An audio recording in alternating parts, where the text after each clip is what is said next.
Hello, gorgeous. Welcome to another episode of Gala Loves Everything. And this episode is so exciting.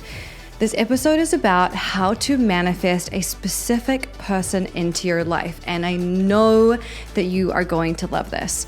And just as a brief aside, this episode is brought to you by my program, The Vortex Iconic, which is about becoming your most iconic self, throwing off the shackles of who you think you should be so that you can evolve into the future self you've always dreamed of. You can join us anytime you like. The link is down below, and we'd love to see you in the program. You can join whenever you want, and it will truly blow your mind. The transformation is next level. So let's get into this.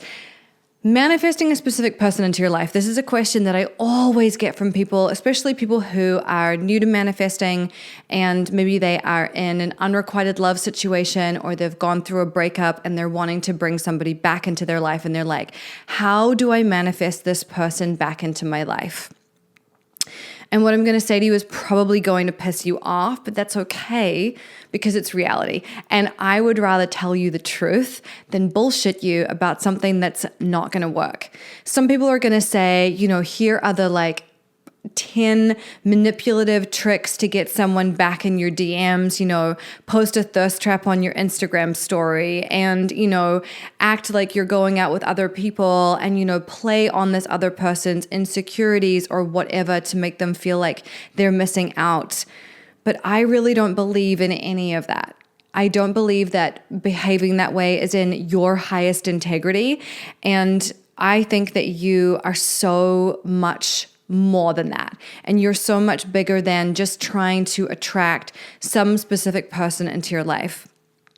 My advice for someone who wants to attract a specific person back into their life is to stop trying to attract that person and manifest yourself instead.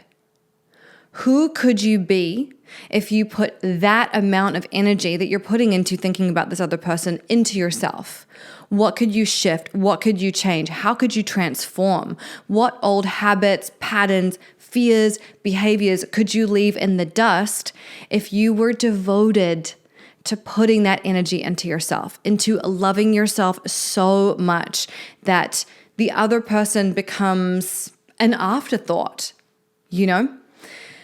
It's so powerful to put your energy into creating your best, hottest self. And I'll give you an example from my own life.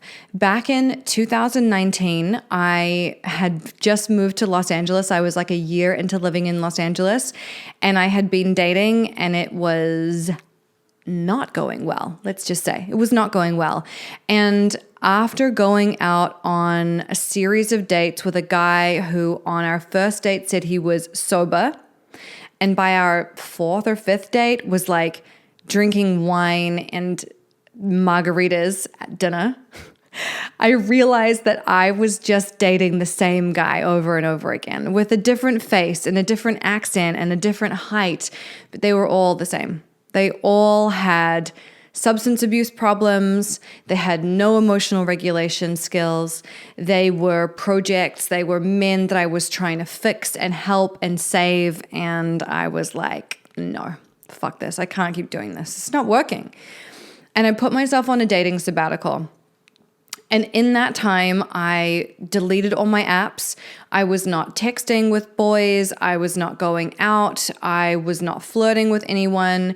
And I decided to put that energy into myself. So while I was doing this, I was taking classes on relationships. I was going to a relationship therapist and working through some of my old patterning so I could change it. I was doing tons of tapping, which is my modality of choice for changing a habit or an old belief or pattern. And I was really recirculating that energy within myself. And something that's really interesting is that when we're sleeping with people and we're using our sexual energy on people who don't really care about us that much, or it's just a situationship, or we want more but they don't, and we keep thinking like, well, maybe if I keep sleeping with them, then they're going to realize what they're missing, or they're going to notice, or whatever. Doesn't work either.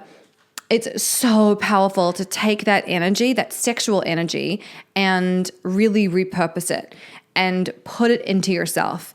That sexual energy is so potent that it's not worth wasting on someone who is not reciprocating you, or someone who is not helping you to have the kind of experiences that you really want to have. And that creative energy is massively powerful.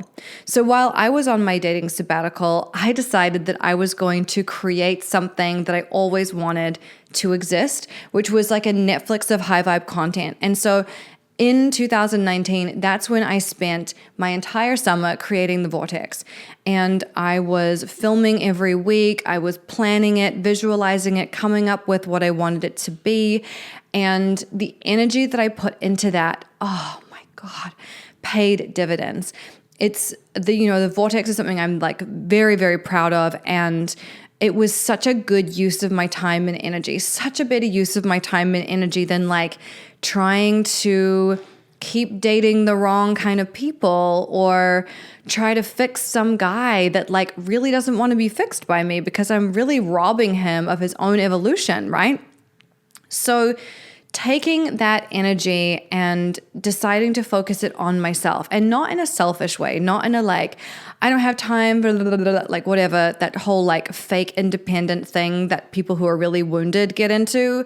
That wasn't what it was about. I was like, I need to take a break from dating to focus on cleaning up my side of the street. And while I'm doing that, I'm going to use my creative energy for something that has like longevity, something that really matters, something that's valuable, not on making like Instagram reels or whatever. Like I want to create something that lasts and that's important. So take that energy, your sexual energy that you're now not wasting, and turn that into the creative energy that you recirculate within yourself. And take this time to become your own fantasy.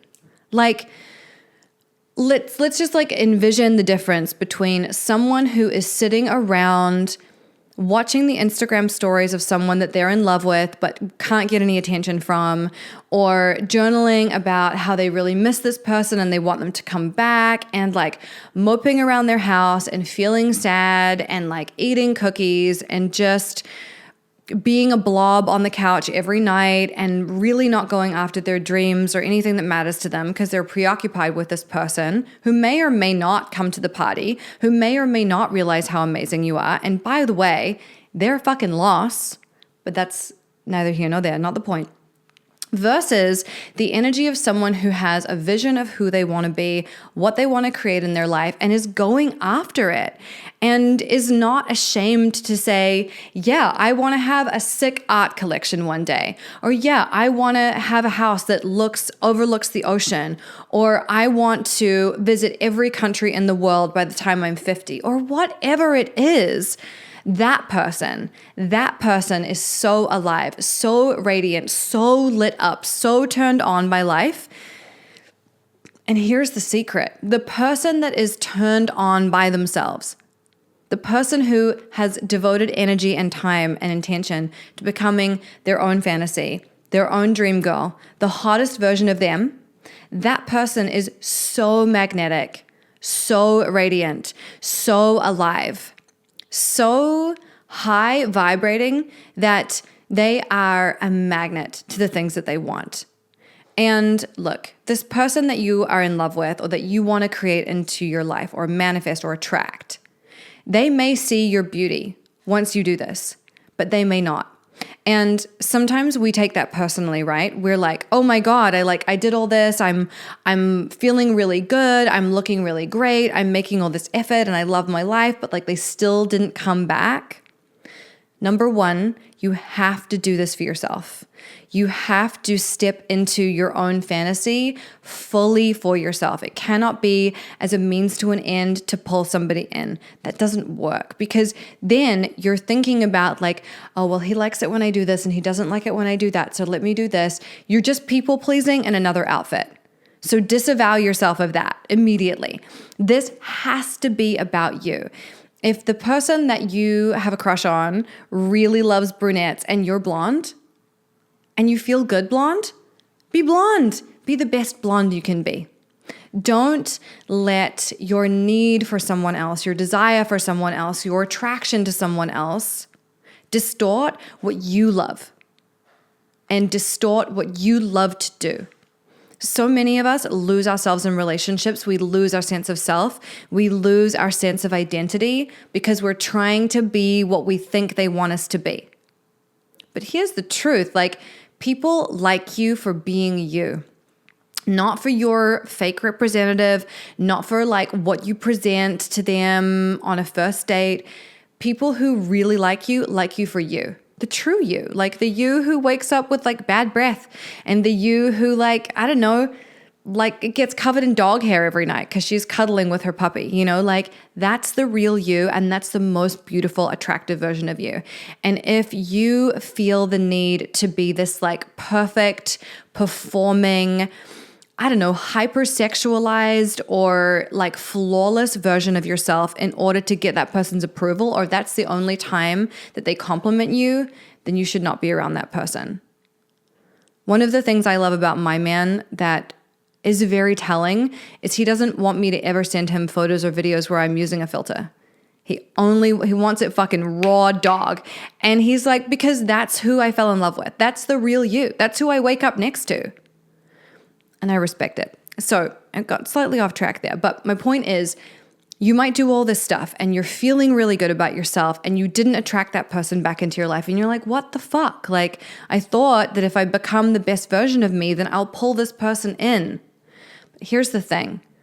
When you are truly magnificent, which people who are living their fantasy are magnificent, no question. Like, they just are. Not everybody can hang with that. That is very threatening to some people. It's very scary to some people. It's very overwhelming to some people. And you may have noticed as you go through your life, there are a lot of people who feel so much safer playing it real small. They don't want to be noticed. They don't want to stand out.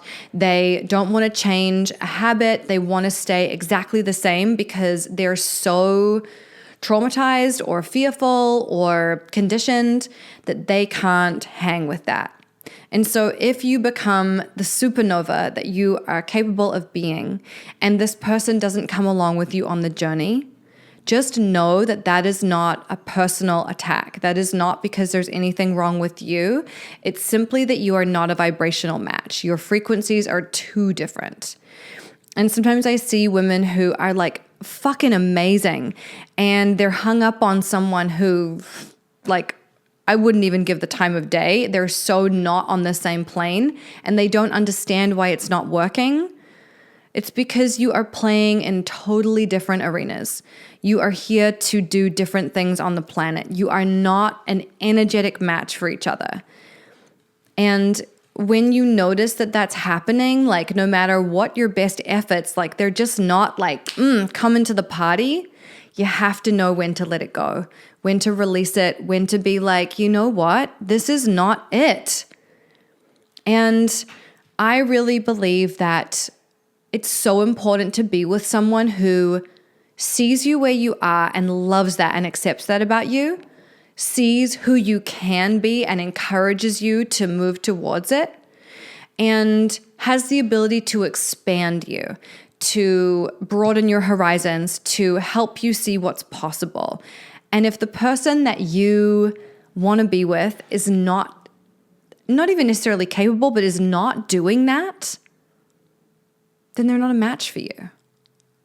And the really best relationships are when you do that for each other. You love and accept the other person as they are, and you see what they're capable of, and you're like, fuck yeah, let's do this together. And you're ride or die in terms of seeing their potential and helping them move towards it. Those are the most beautiful relationships.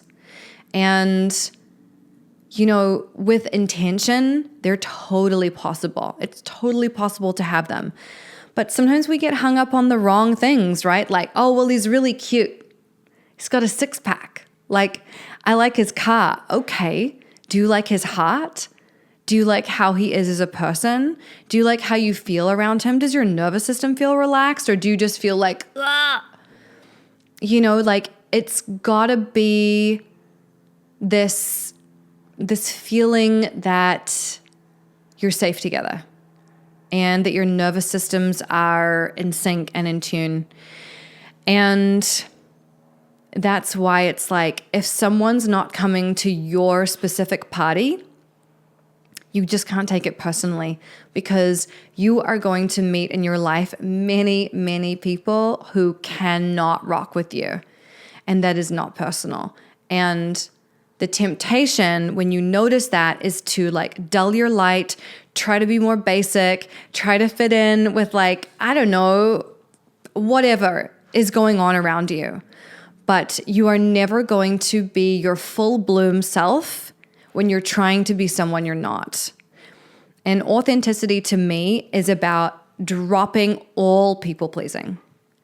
Whatever that looks like. Pretending you like the fucking dumb sports team that they like, or pretending that you want to wear blue jeans, or pretending that you don't enjoy buying high heels, or whatever it is.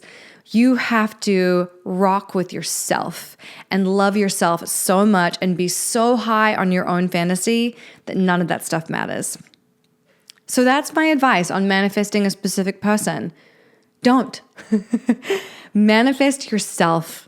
Put your energy and your time and your creative energy into making yourself a fucking supernova. I love you. I'll see you in the next episode. Mwah.